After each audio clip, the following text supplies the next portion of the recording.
This is the Women's International League for Peace and Freedom show, The Wake Up Call on WCOM, LP, Chapel Hill and Carver, 103.5 on your FM dial, or live streaming at WCOMFM.org. You can also watch the show on the People's Channel after a week's delay on Thursday night at 10 p.m., Friday morning at 6 a.m., or Tuesday at noon. The show will also be available on our YouTube channel, Wilf Wake Up Call. I'm Ear Swincer here with our host, Lori Hoyt, and Emily O'Hare on the camera. Today our special guest is Howard Machtinger. Hey, Howie. Hi. Glad you could come. It's a busy time. Howie's here as part of Veterans for Peace, and they're having a big campaign. We're going to hear all about it, and it's an important one. So welcome, and let's jump right on in. So Veterans for Peace was an organization formed in the early 1980s, largely at that point by Vietnam veterans.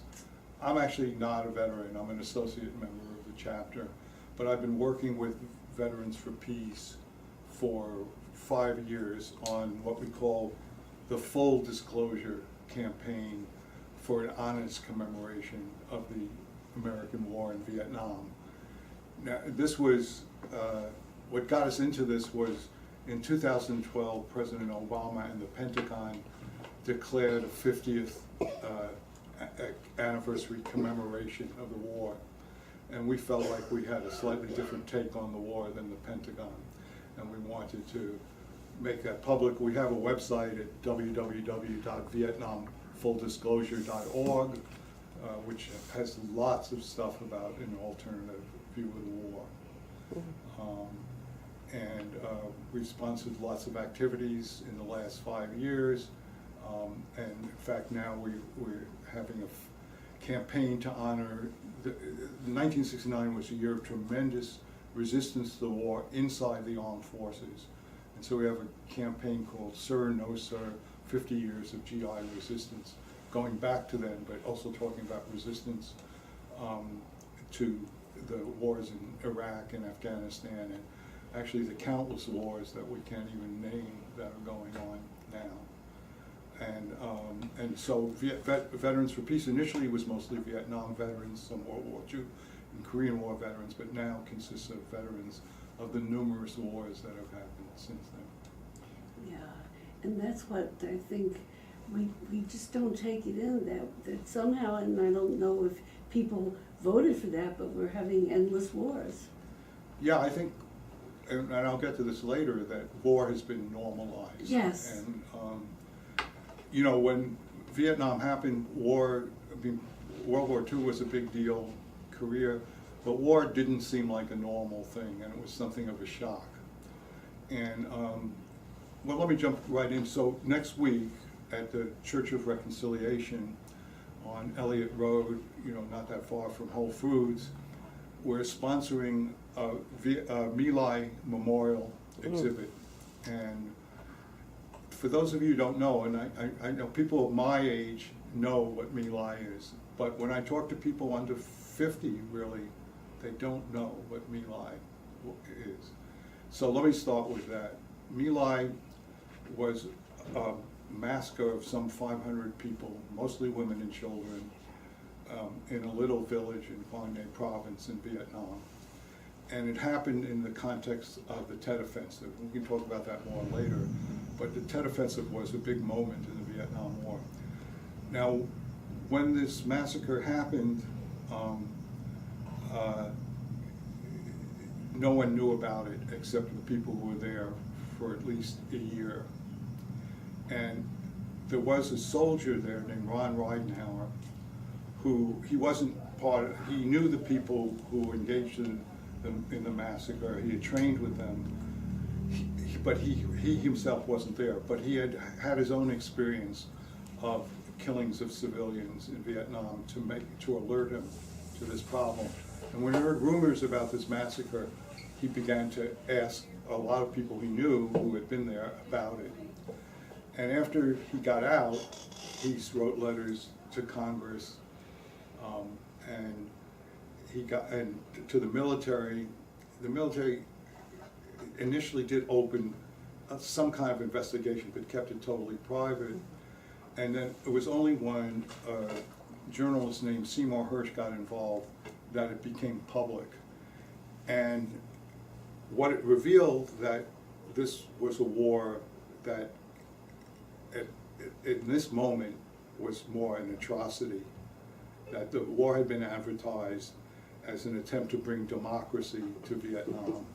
And if this was a means of bringing democracy, the cost seemed pretty steep. And of course, it wasn't a war about bringing democracy. It was a war to extend American power. And so when this came out, this was a big moment in the war. And it confirmed many people's view of the war, but also people who had sat on the sidelines were shocked by this. So the Army's reaction to this was was to pick out a couple of people, even though the original report had named 20-odd officers who were responsible. In fact, during the massacre, there was a helicopter flying above it with military brass in it. So they knew it was going on.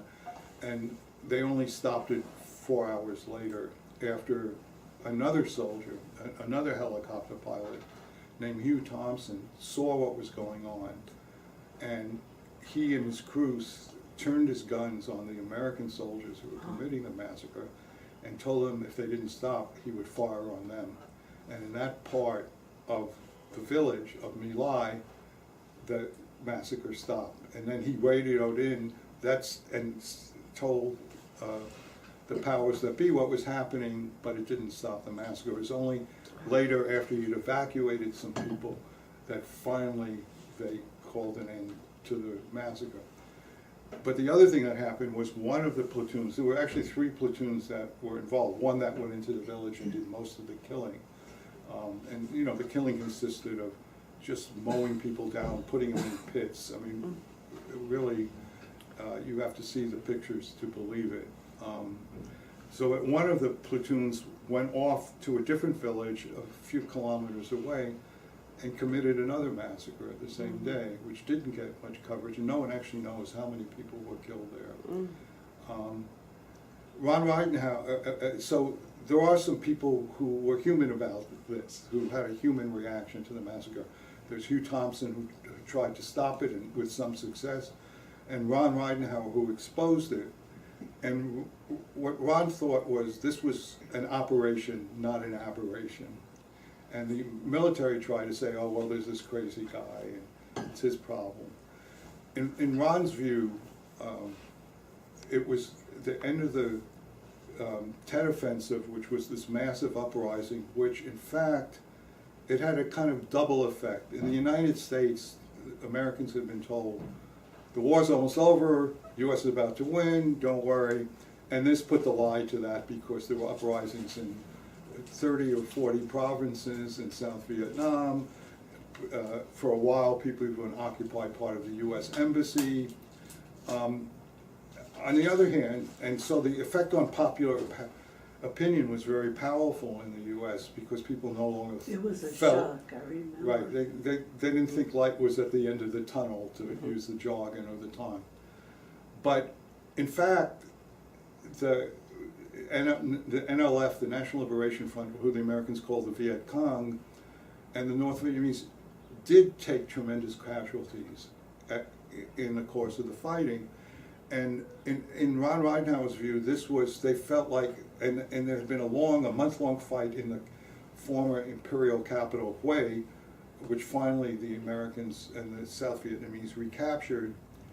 So they felt they had the Vietnamese on the run. They identified My Lai as a center for the NLF or the Viet Cong, and they were going to just wipe it out. And so this was a planned operation in Ron's view. It was not, you know, in fact, they were wrong, as intelligence, so-called intelligence often is. It was not a particular NLF center, and they just went in and killed, you know, a lot of civilians.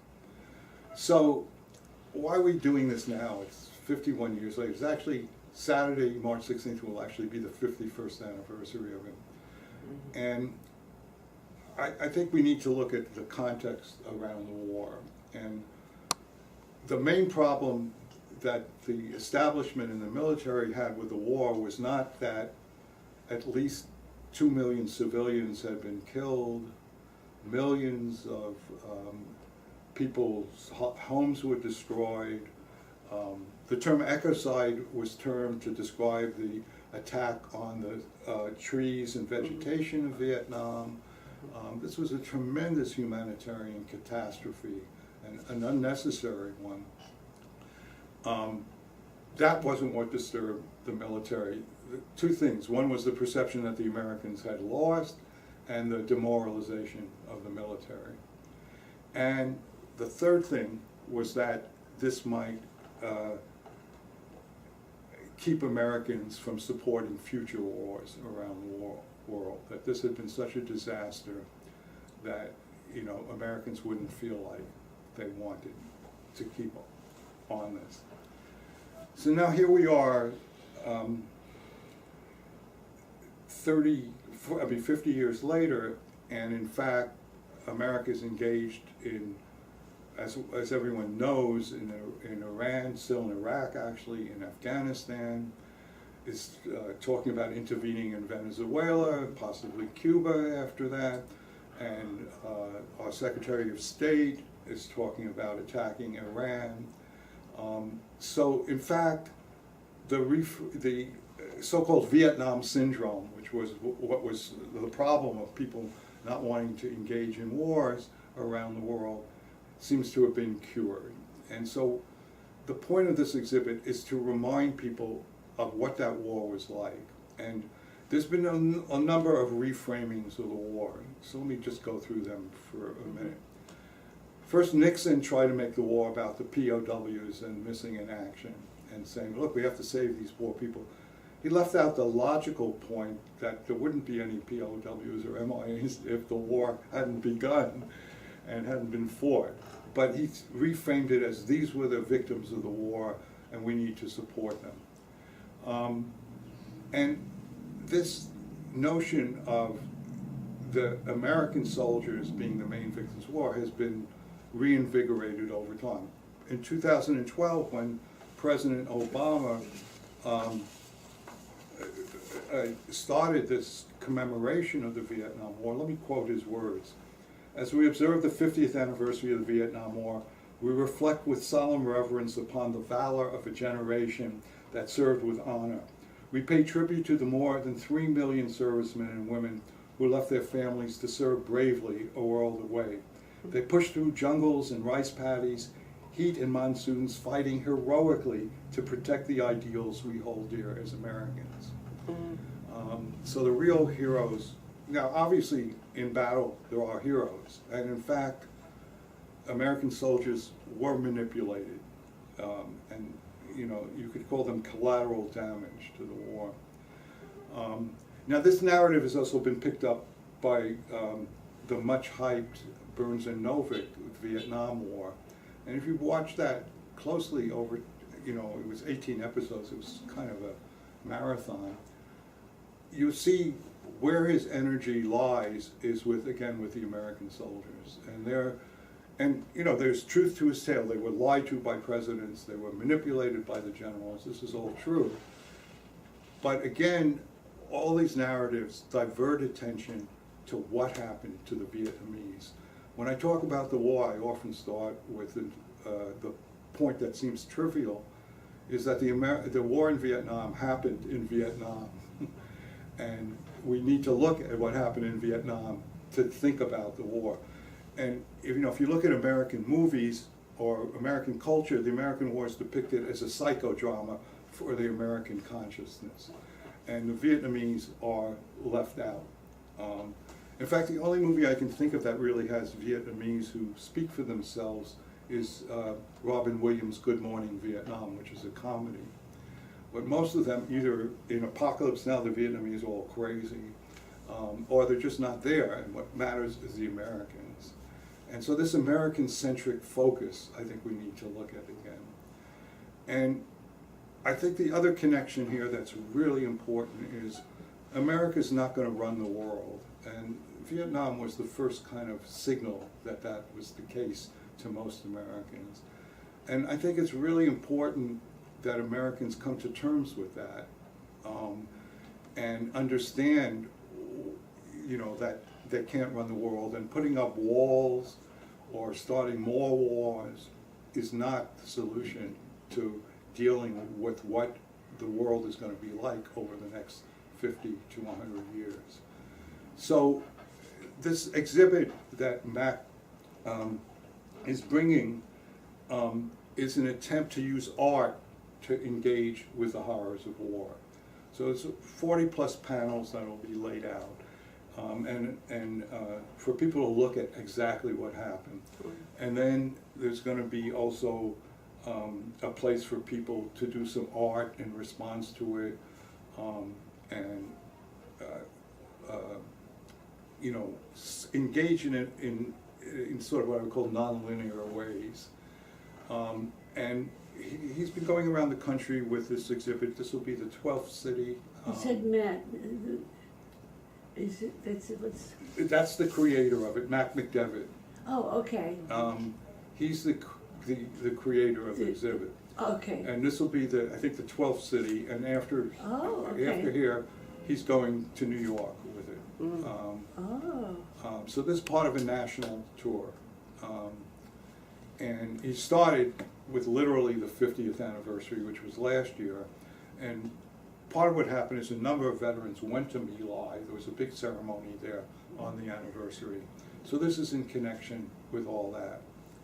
Now there's one other thing that I refer to that's important here, which is that the role of the soldiers and the glorification of the soldiers. What's left out is the tremendous resistance to the war amongst both GIs and veterans during the war. And this is slightly hinted at in the Burns-Novick thing in one part of one episode.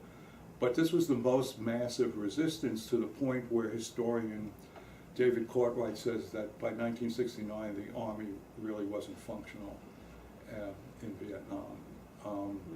And this is where there were hundreds of fraggings that went on. Fraggings were enlisted men and draftees planted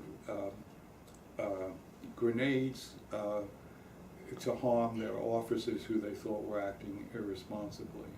This is not something that happened in American wars before. There were 400 GI underground newspapers. There were 500,000 desertions. This is by the military count. And people talk about the civilian anti-war movement, which is important to show that people can make a difference in changing our policy. But people, and it's obviously not in the interest of the military to publicize this, but a tremendous factor next to the Vietnamese resistance itself in ending the war was the fact that the Army was beginning, and the Navy and the Air Force was beginning to refuse to fight. And this was due to, there was a lot of anti-war sentiment. People did demonstrations in Vietnam in solidarity with peace demonstrations in the US. Also, a lot of the black soldiers were fighting against the racism inside, institutionalized in the military, and responded very much to Martin Luther King's call against the war, but also Muhammad Ali's assertion that no Viet Cong had ever called him the N-word. And I think this resonated amongst many soldiers. So this is another important thing to remember, was that to wage these wars, they have to get people to fight. And what happened in Vietnam was people started to refuse to fight. So, and I think, I guess one of the brilliant moves the military has made to keep resistance down is to stop the draft. And that fueled a lot of the resistance back here, and also a lot of the military. They were drafted, they didn't want to be there, and now it's this professional army, I think, is making it harder, because I keep thinking, where is the anti-war movement? I know you all are, and different people are trying, but the mass.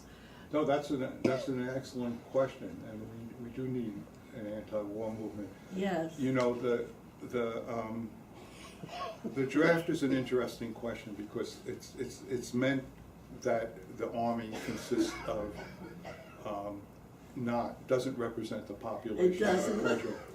And you know, and people thought it was a victory to get rid of the draft.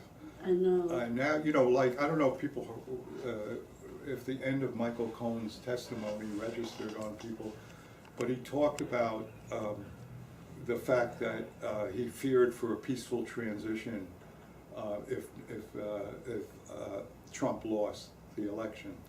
And so the question of where the Army stands is a pretty important question in that. Will the Army stand with Constitution or not? And given the makeup of the Army, one has to wonder where the Army will stand. It's pretty scary. It is scary. And you know, I mean, the other part of this is, you know, when things like Abu Ghraib get exposed, or the separation of children at the border, all these incredible crimes, people, you know, Henry Ford once said, history is bunk.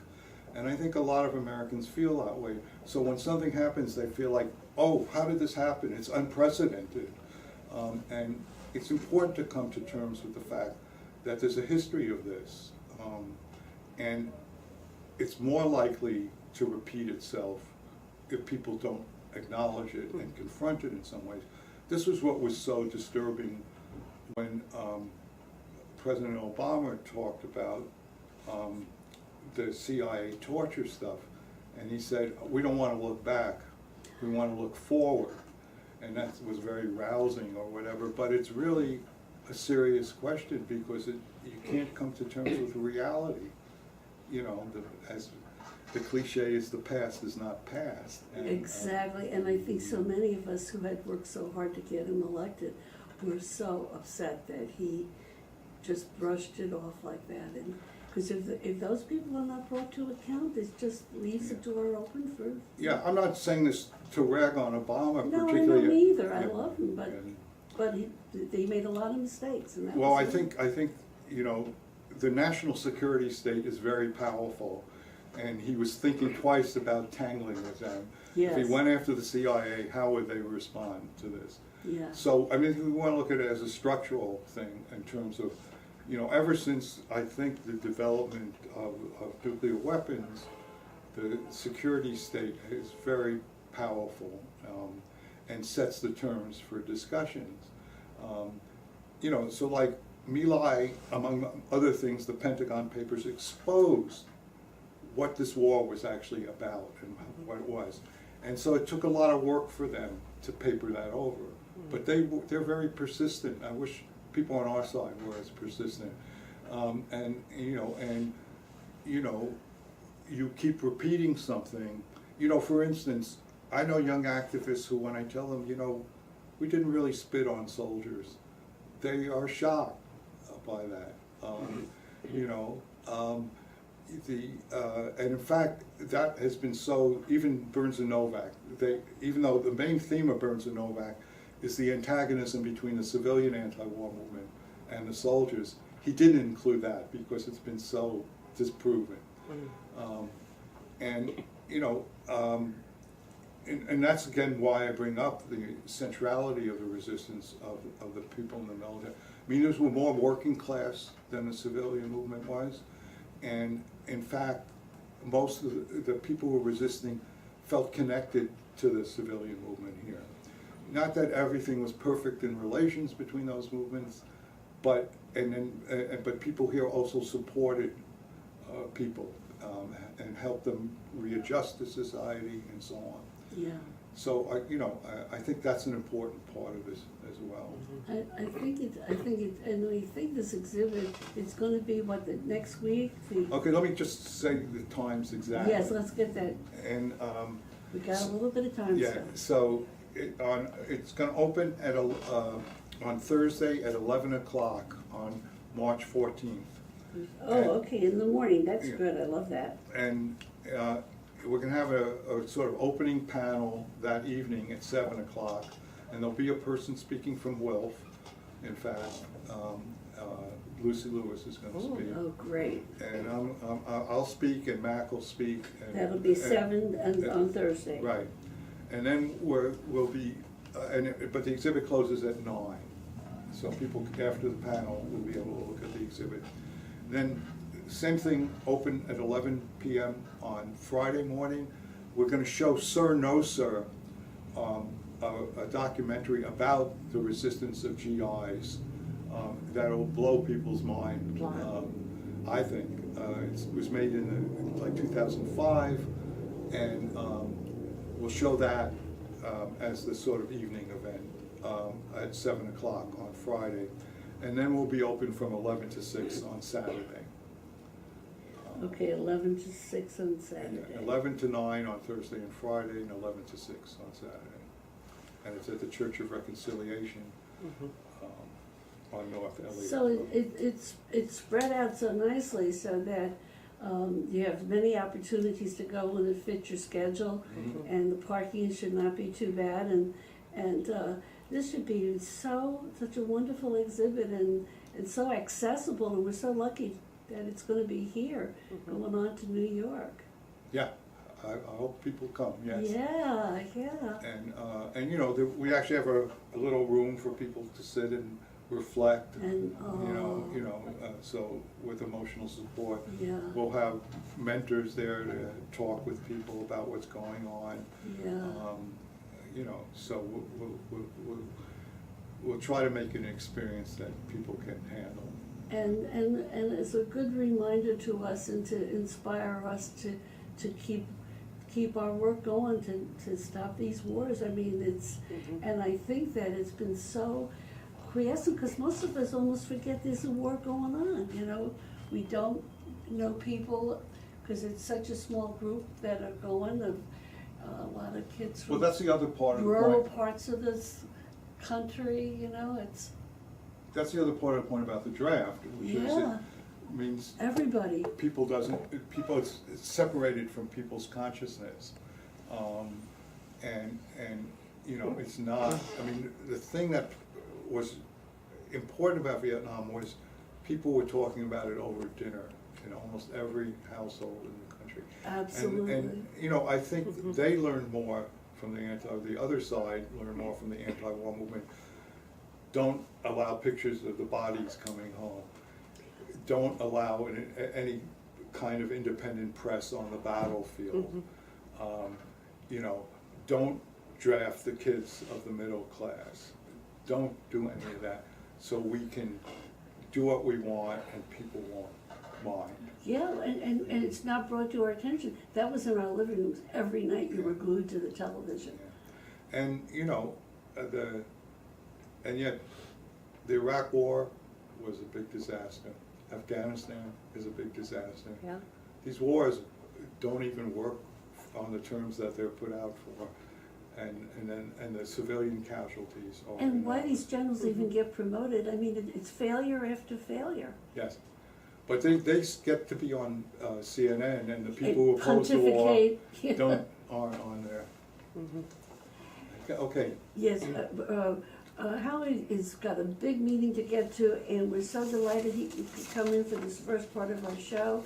We'll mention it again a couple times before the show is over. Thank you for having me. Thank you. And we're delighted, and we plan to be there, and I'm sure you'll have a good turnout, because I'm sure the word's going to get out. I'll leave you a couple flyers there. Thank you.